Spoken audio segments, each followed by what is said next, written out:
website. There we go. This paper's terrible. There you go.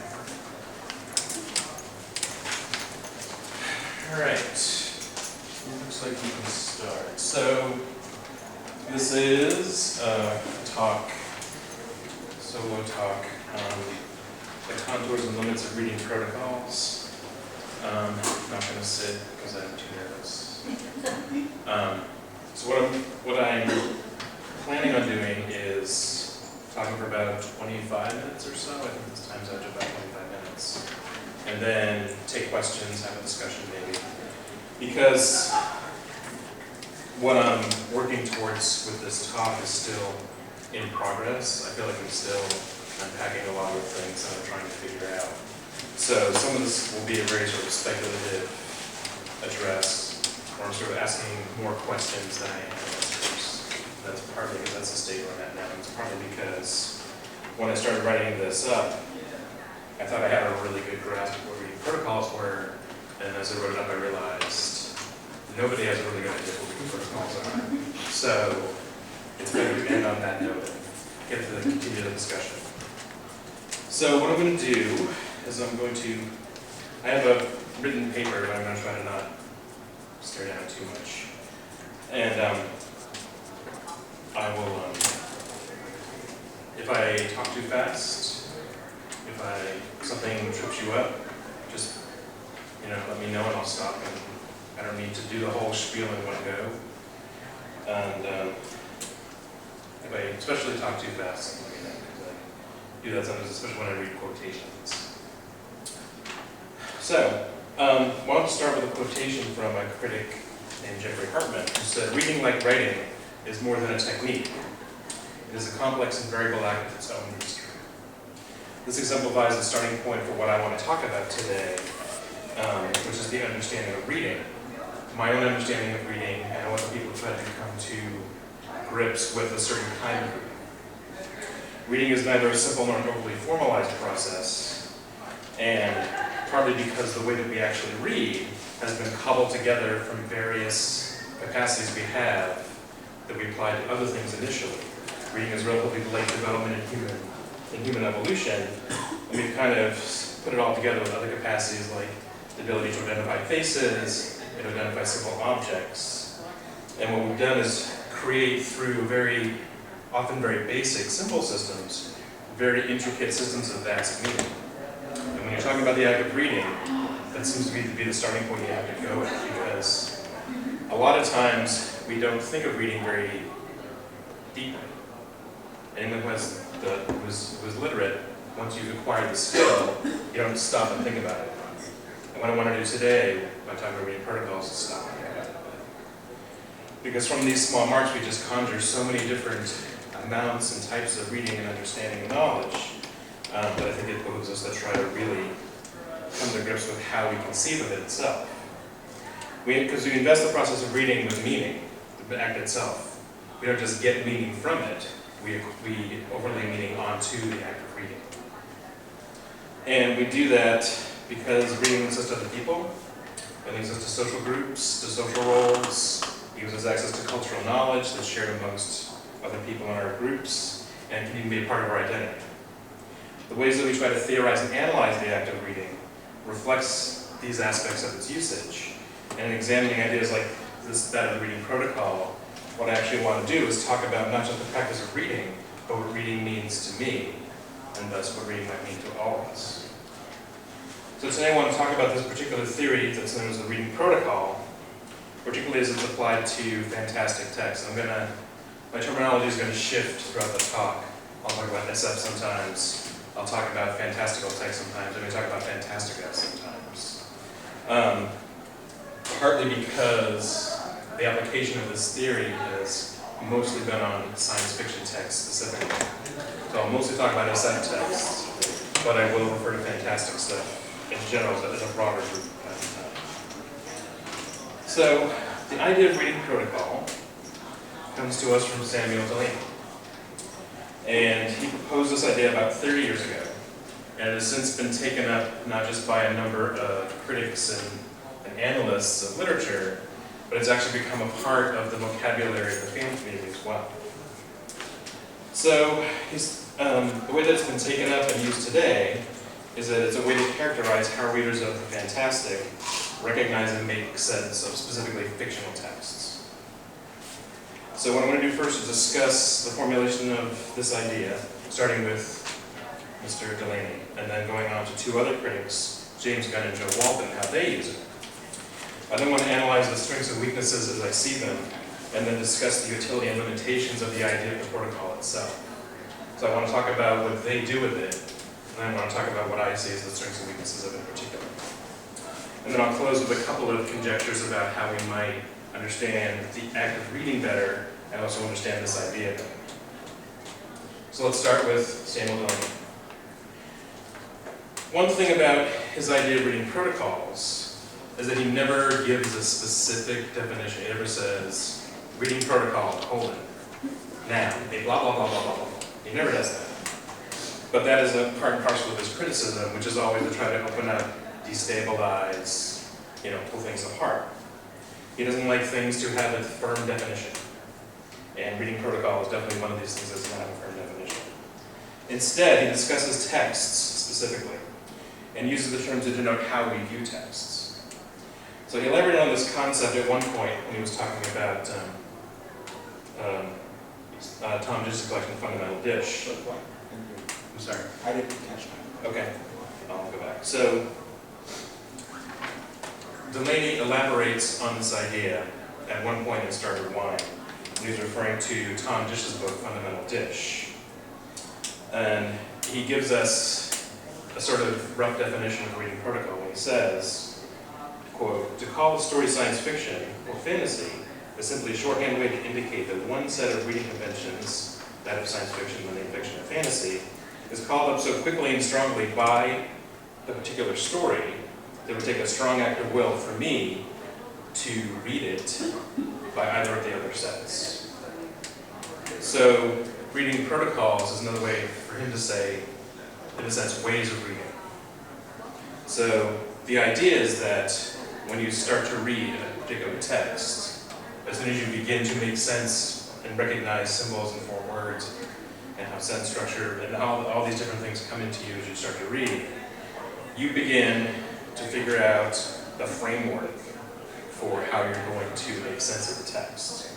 So reading protocol is a way of reading. He also calls it a way of making various sentences make sense. So he states elsewhere that it's sort of like, for example, considering something a Greek drama, or a science fiction story, or a slipstream story, or et cetera, et cetera. So in a sense, it's partly sort of tumbled up with an idea of genre. But since Delany doesn't like to define genres, he tries to take a step back and say, it's not that you read a science fiction story as a science fiction story. You read a science fiction story with all these ideas we have of how to read a science fiction story. So he still wants to make that distance. So he states also that the way that the text is engaged is not just with an assumption, but almost like you start a dialogue with the text. And the way to make sense of the dialogue is you try to use what he calls a reading protocol. Now, protocols, however, are not strict in his formulation. They're more like educated assumptions about a text. When we recognize the text as a certain kind of production, we deploy a method of sense-making that aligns with what we recognize in the text. And just as importantly, our desire for what we want to get out of the text. So one thing that Delany does, I don't think others have done with this idea, is say it's not just that you recognize that's a science fiction story, so you read it like a science fiction story. You recognize it's a science fiction story in some sense, and you decide what kind of meaning you want to get out of it as you read the story. So that's his starting point. He also said a little later, a reading protocol must be established with bold, strong, and obvious rhetorical strokes. So again, to get out of the trap of saying that there are firm genres, he says there are instead all these different protocols that readers and writers sort of agree upon. And the sort of most obvious cases are the starting point for then elaborating a reading protocol. So protocols are a way to organize your reading comprehension and establish a framework for proceeding into a text. But again, he takes it a step further and says we don't just have to read a science fiction story like a science fiction story. He says very plainly later on that we are free to read any text by any reading protocol we wish. So protocols are not mandates, they're suggestions. And they are a particular kind of recognition effect. So they're a strategy for engaging the text in a productive way, and he leaves it up to the reader essentially to decide exactly what they're going to deploy in order to get what they want out of the reading. So again, there's this weird combination of recognition and desire that sort of exists almost in kind of a dialogue in the reader, and that for them helps them make the decision for how to read a story. So, having taken it a step further, he talks more about what he thinks the criterion are. He says the criterion is simply how useful and interesting the resulting discussion is, how it enriches our sense of the reading. But by this method, our object of examination, which he's talking about the SF genre specifically, becomes transferred from the scene of writing to a demarcated definition of the way that you read. And that was a little, see if I can take a step back from that. I think what is hard to do with Delany's idea of reading protocol is tease apart where the writer ends and where the reader begins. And when he makes all these comments on the start with wine, he keeps trying to come back to that, but then pull away from it. But what he wants is a definitive starting point from which the reader then elaborates on things. So for him, the protocol is not just a strict, singular way of reading. It's sort of a prism through which you shine a light on the text. So, a protocol isn't the way that you read. It's one potential way that you read. And when he talks later on in Starboard Wine about specific examples, he talks about the idea of reading protocols as one sense, you making a decision about how a rhetorical figure that appears in the text becomes a particular kind of thing. It's an emotional marker, or it's a literal object, things like that. Now, he focuses on SF because he thinks the way that SF reading protocols are generated is very distinctive. And in 1982, when he was replying to Damon Knight about the point in Starboard Wine, he said, if SF is as rich and rewarding an area in which to engage, sorry, let me step back, I read that wrong. If SF is a rich and rewarding area in which to engage in the study of aspects of our thought that can be explored nowhere else, then we cannot depend on the simple and uncritical questions. What does the SF text say? What does the SF text mean? We have to ask more sophisticated questions about what rich, creative, and historically sensitive codes, conscious and unconscious of SF readers, made the SF text say the various things that it has. And I wanted to read that because I think it brings us to sort of a closing point in Delany's idea of a reading protocol, which is that you have to continuously return back to the reader in process and ask not just what are they overlaying on the text, but what emerges from the text and what do they then give back to the text in the process of reading. So it becomes a fairly sophisticated idea of reading, but at the same time you can never completely nail down. I think that for Delany, that's the process of reading itself.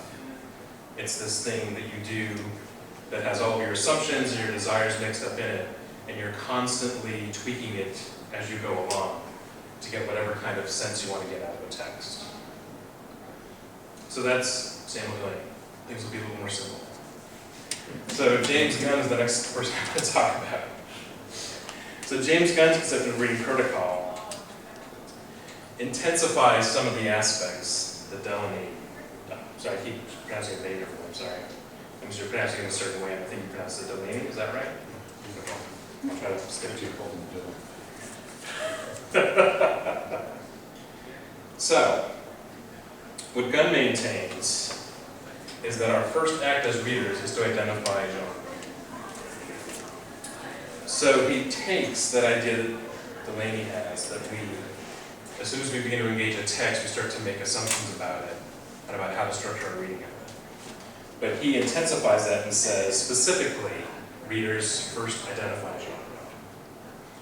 For him, good reading, this is a quote, good reading is a matter of learning the protocols and applying them with understanding and sensitivity to a particular genre. So, unlike Samuel Delany, James Gunn has a very firm idea of what genre is, and a very firm idea of what SF is. And that colors the way that he uses the idea of reading protocols, which he openly says he's borrowed from Samuel Delany. He goes on to say, in each case, one must identify the genre and then apply the appropriate protocol. And appropriate is a very specific word here. Appropriate protocol. If one doesn't know the correct protocol or misidentifies the genre, one is likely to misread something. So here is a very large divergence away from Delany. So instead of saying, oh, you can, apply different protocols and mix and match and da. Gunn is saying, specifically for science fiction, in order to read it, you have to read it correctly.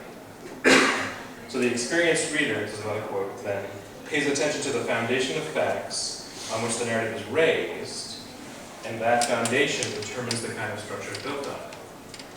Now this sounds a bit like what Delany is talking about, the reader and writer having a sort of dialogue. But for Gunn, since genre is in the mix, in the middle, it's really more engaging with the genre presumptions than sometimes with what the writer may be himself saying. He also says science fiction demands a different kind of reading, a kind of interaction with the text that may be required in other circumstances only by the most difficult literature, like Ulysses. He specifically says Ulysses. So for Gunn, it's not just learning the proper, correct protocol.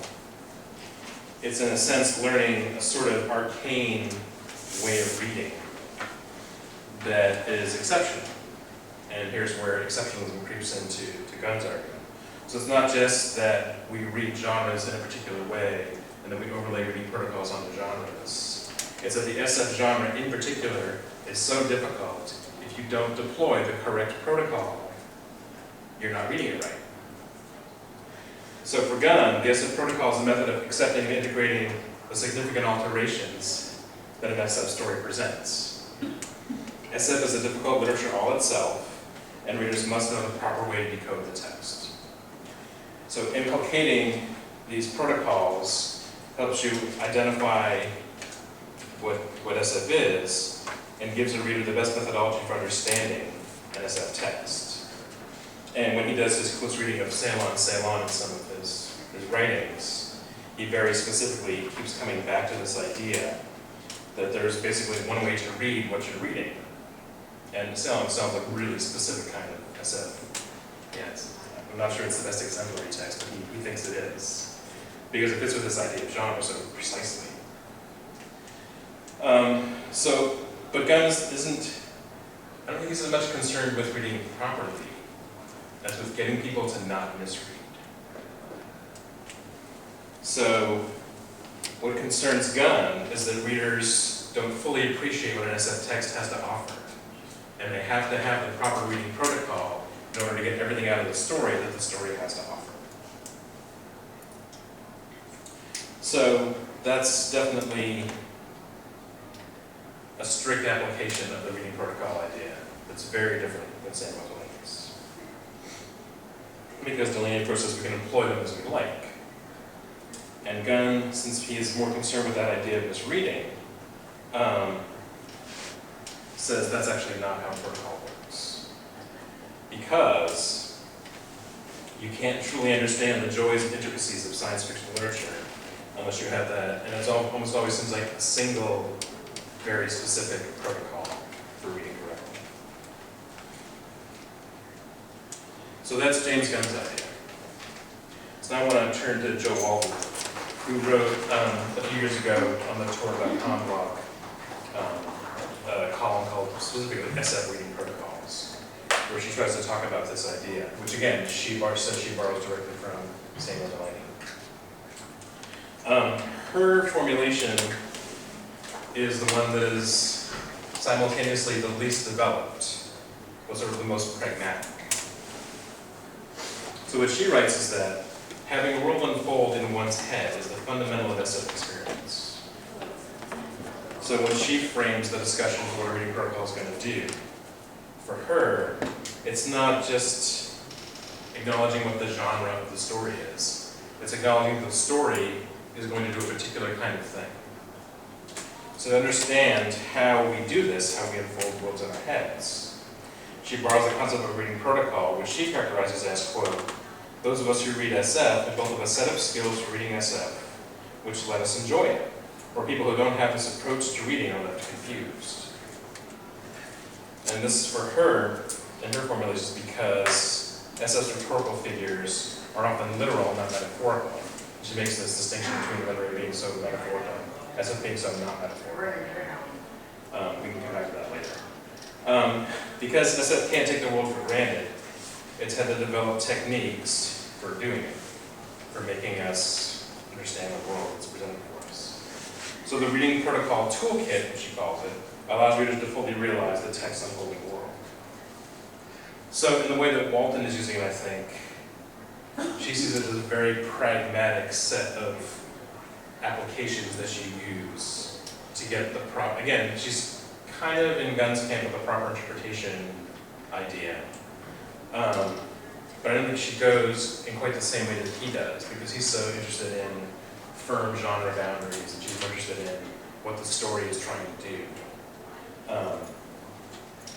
That for her, the protocol is not about recognition of the genre, but it's about identifying the story element qualities in the proper way in order to understand what the author is trying to do with the story.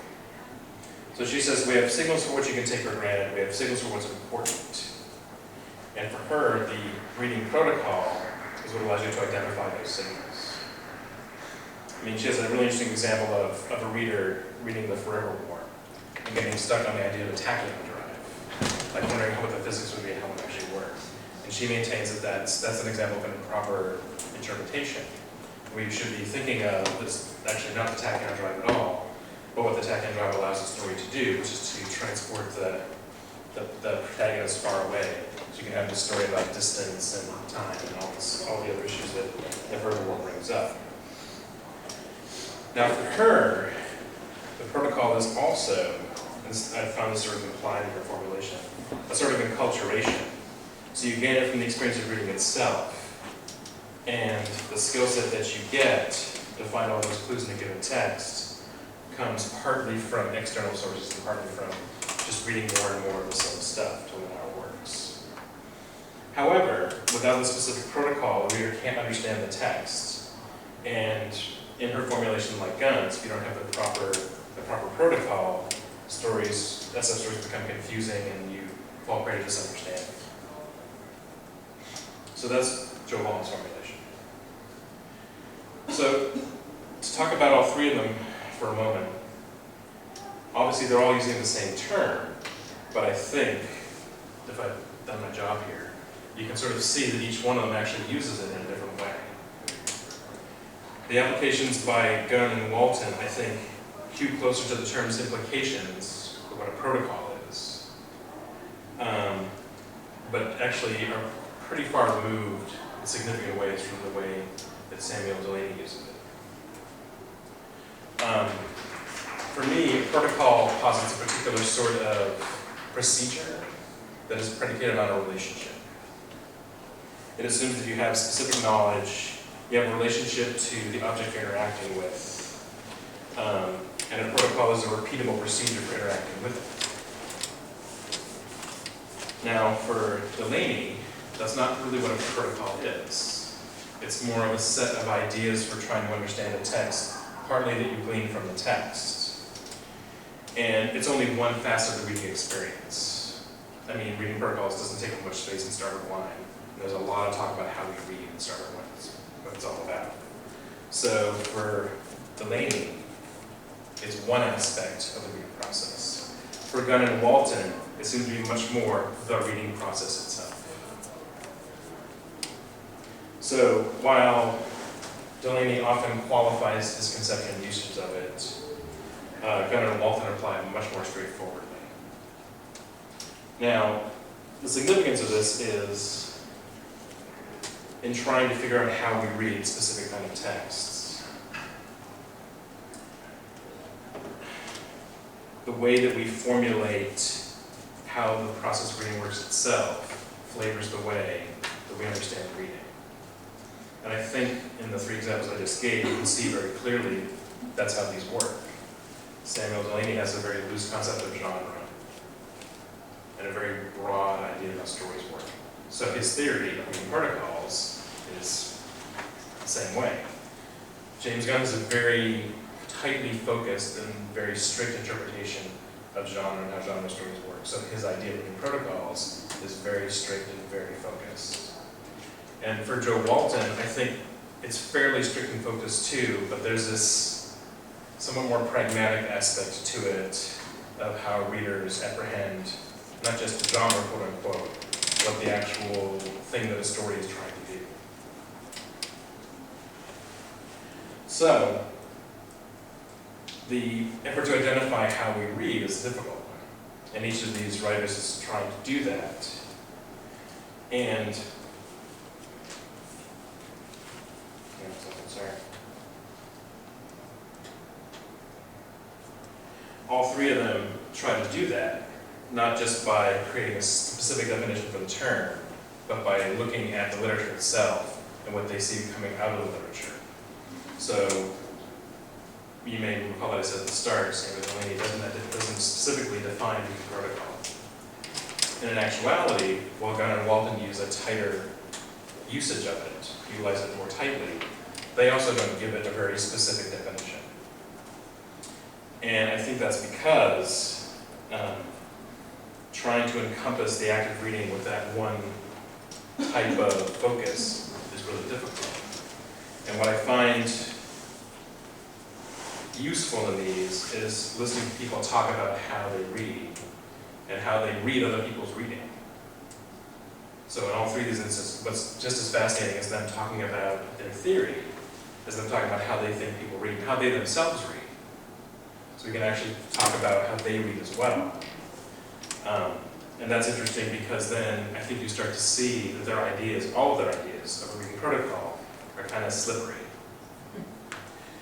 Because for me, and this is, I think I'm going to get into maybe pet peeve territory here a little bit, the term protocol, as they use it, is imprecise, and it incompletely characterizes how a reader reads. So the idea that we make sense of an SF text through a constraining notion of genre is problematic.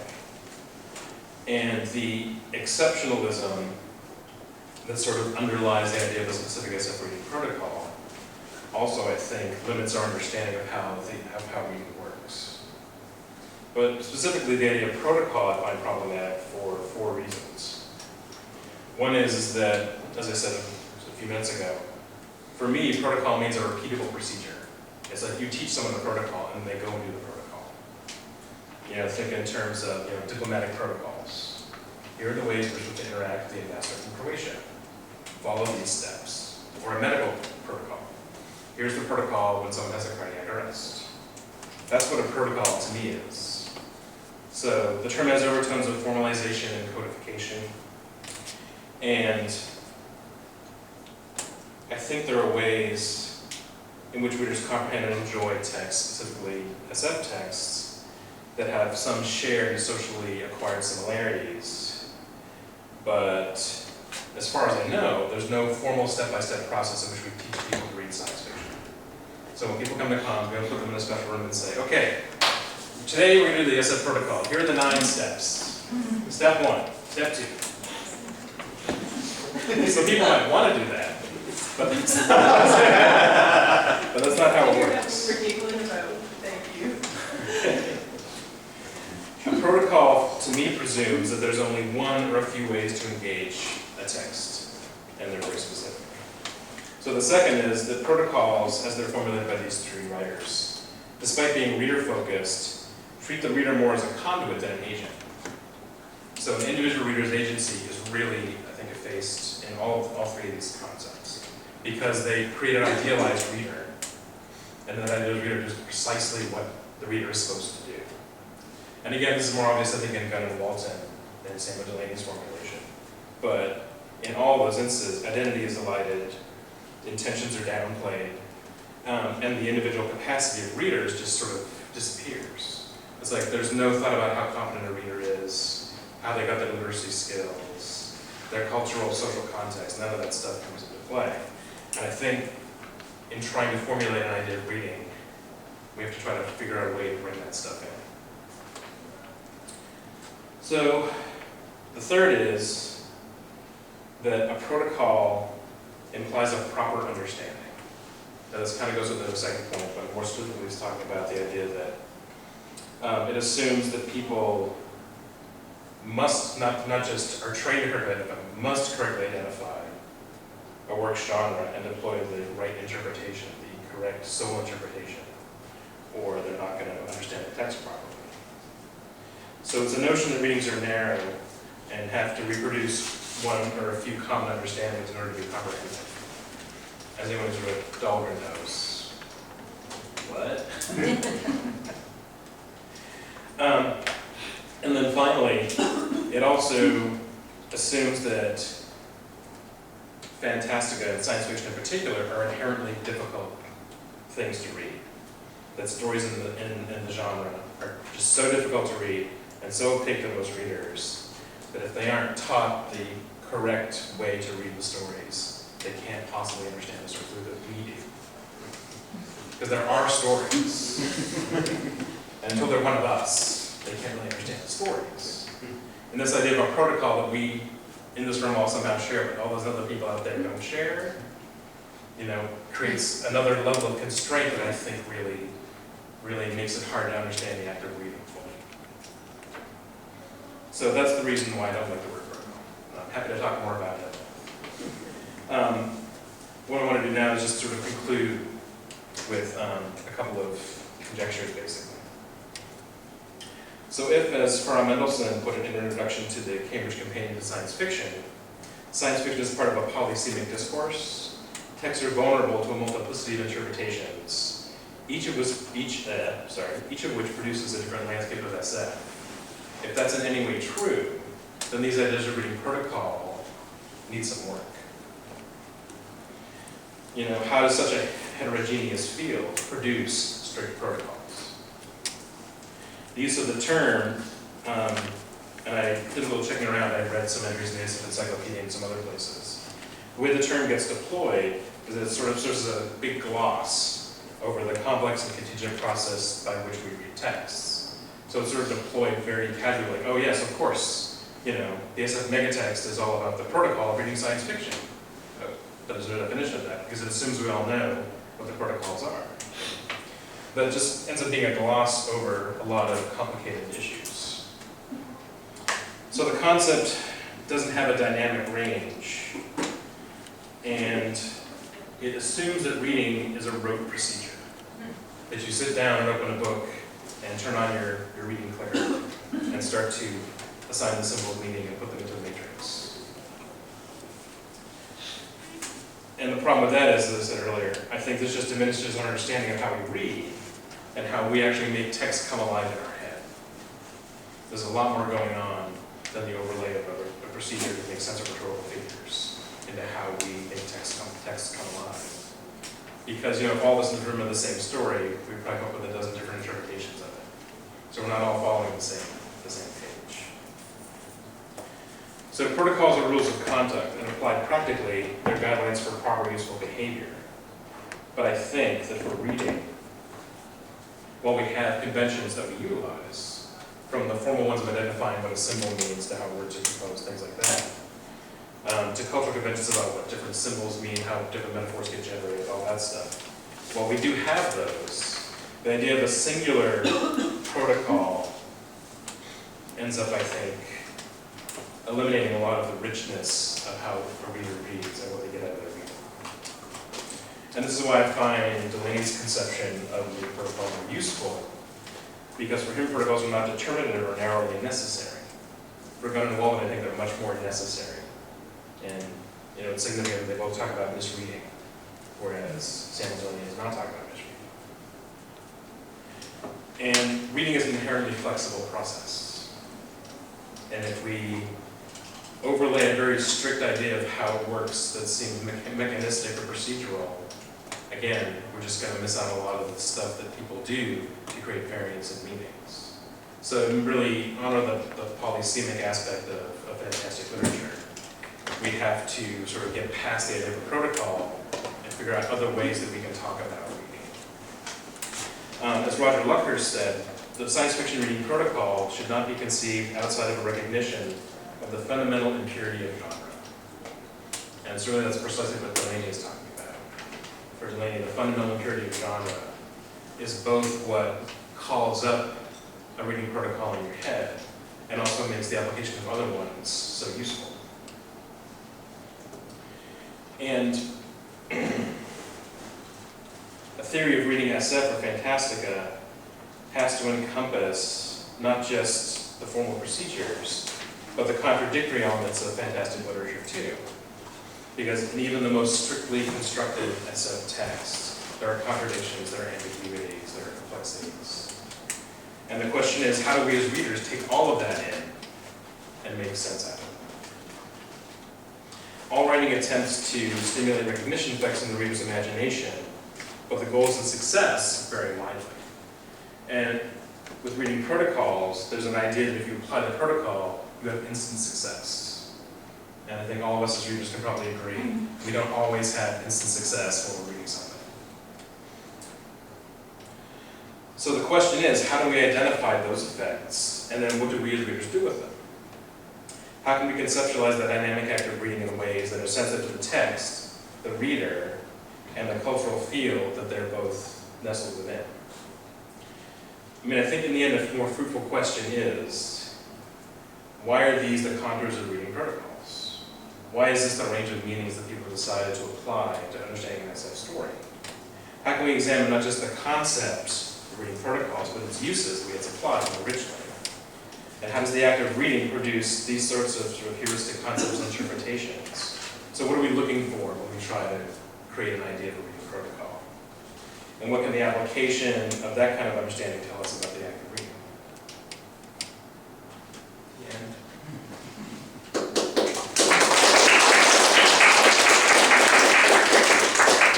Questions? This is a kind of a simplistic idea of a protocol, but it was called to mind by a person I knew that read voraciously mystery stories. And I tried to get her to read some sci-fi, and I said, she says, oh, I don't want to read about machines. I said, this is all about how people behave when one little thing is changed. It's people. And she said, I don't want to read anything that I don't know where it is and when it happened. Later on, I encountered the idea that sci-fi readers basically agree to suspend disbelief until they can figure it out, as opposed to people who must know right away. I think it's true that when you read a fantastic text, you do something, like I mean, I'm trying to be diplomatic, but I really hate the idea of suspended disbelief. Because that's actually not psychologically what we do. We don't suspend our disbelief. We believe first, and then we decide whether to accept it or not. Like the actual process of reading, you take the symbols in first, you understand what's going on, and then you decide, we're willing is to this give reading? them time. I'm sorry? We're willing to give the author time to reveal. Right, but first we have to decide whether we believe or not. So the idea of suspended disbelief is that you set belief aside. You just set things aside and say, I'm going to accept everything. But that's not what we actually do. It's actually a process of believing and not believing and believing and not believing. But you're right. For science fiction, yes. For real fantasy, when you talk about fantasy with ogres and unicorns and flying cars in outer space where people with the tops down with the convertibles, that's not a belief and then I'll decide later. You really have to suspend your disbelief there in order to. But see, I think the thing is, what I'm saying is you accept. It's not that you reject first and then accept. It's that you accept or not. That's the characterization I'm trying to go through there. Chris? I think that to some extent this whole concept of protocols also ties into something that I think Delany actually wrote before he started writing the essays that are ultimately in Starboard Wine.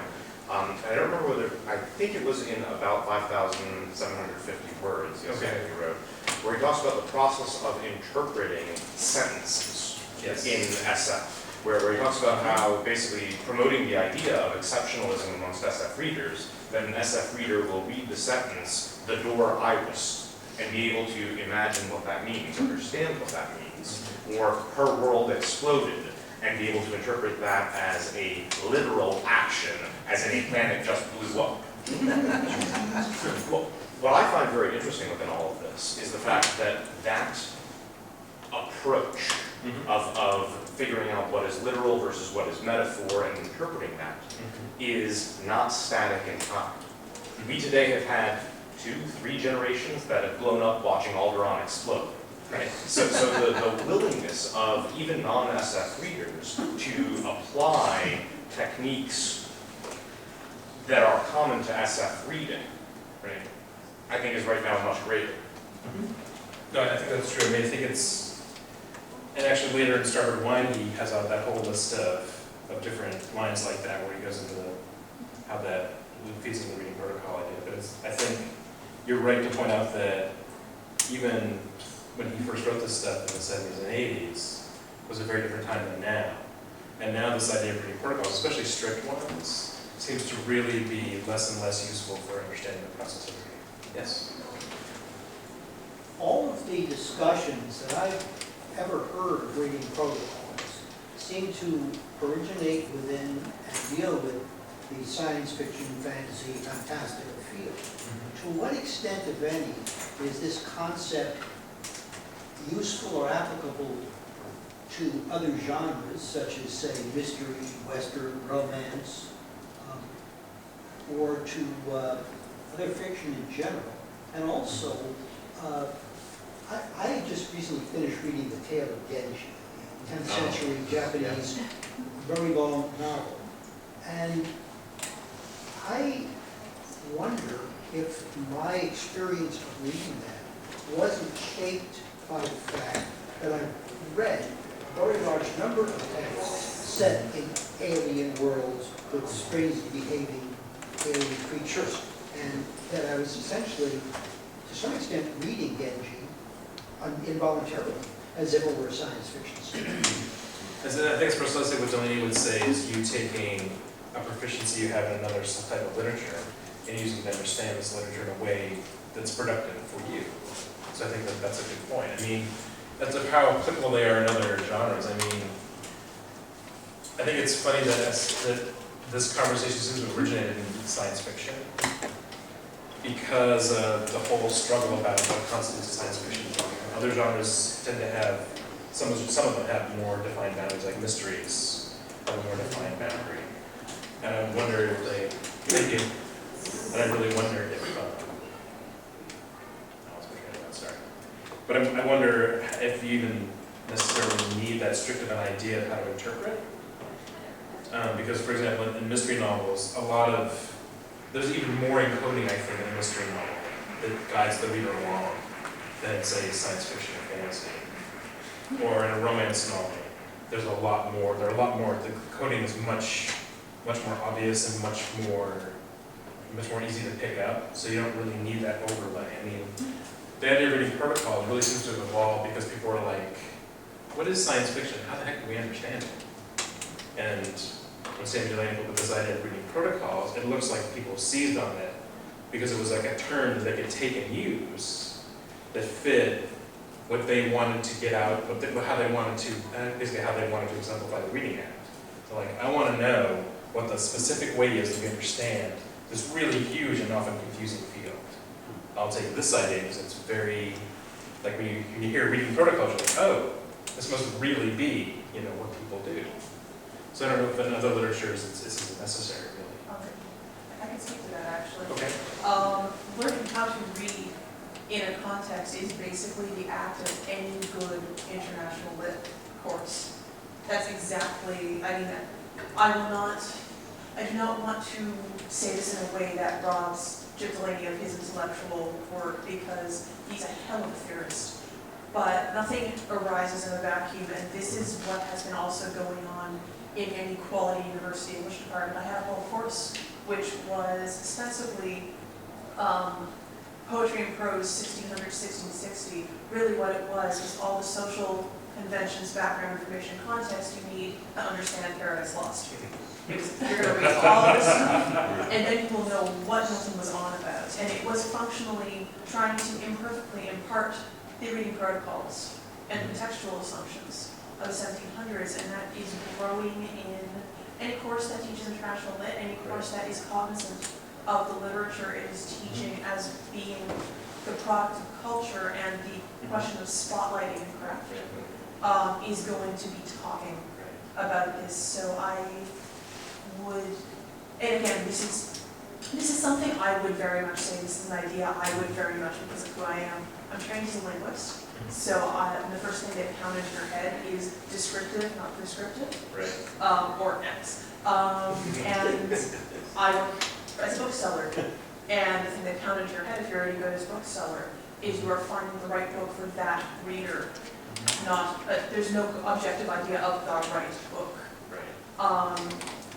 But it is, I feel like the idea that only invented here because we are unique and special, I think it's just that insidious little science fictional exceptionalism poking up again. The same thing we were discussing with how Gunn takes this very descriptive idea that Delany's putting forward. It's a diagnostic to me. Reading protocols are not a weapon, they are a lens to me, and it's a very illustrative lens for me. And I find it very interesting that Gunn seems to take it as a brickbat to hit people with. I find that actually, to apply a reading protocol to his theory, I find it very illustrative of the fandom culture he's working at. Right, that's what I mean. I think all three of these ideas very closely reflect the assumptions of the authors. Theories are not modalist schools, I think is a good thing for them. Exactly. In the back? I came here today because I had experiences recently around this. I was in a science fiction book group that decided to read Murakami's 1Q84, which is not a science fiction novel. Everybody else hated it but me because I was experienced with postmodern literature. So they brought their expectations of science fiction into that novel and hated it. I brought a postmodern view of it. And then I was in a Goodreads group for time travel, and they picked The House on the Strand by Daphne du Maurier, which is not a science fiction novel. I came in with the expectations of a science fiction time travel story. Absolutely hated it initially, and finally realized it's actually a 60s drug novel, a noirish drug novel, and loved it. So it's like, I think that more illustrates what these kind of expectations are. And it's like if you bring them to some other form of literature, it's not going to work. And I think we have these expectations of what science fiction is going to be when we've read a lot of it and we read another science fiction story, and it helps us like it. I think that's really what it's about. Do you think that the concept of reading protocols can be applied to non-written media? And if so, how do you think that differs from the traditional application to books? You could probably import the idea to, like watching TV. Like when we watch a television show, we have an expectation of what the sort of the genre or the type of show it is, and we bring that to bear when we watch it. So it could certainly be sort of exported to other types of media. But I think it runs the same risk of what I'm talking about here, of trying to... So we'll say this and then we're done. I think it runs the risk, like with these examples that I showed here, of creating too strict an idea of how people read, for reasons that don't actually have to do necessarily with the reading itself, or what the author wants us to do, wants us to think or do. So, thank you all very much. This was great.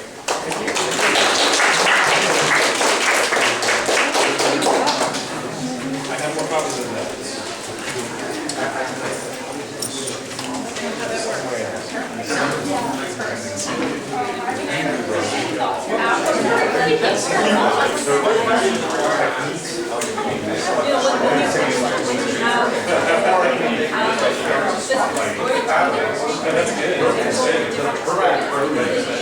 Yeah,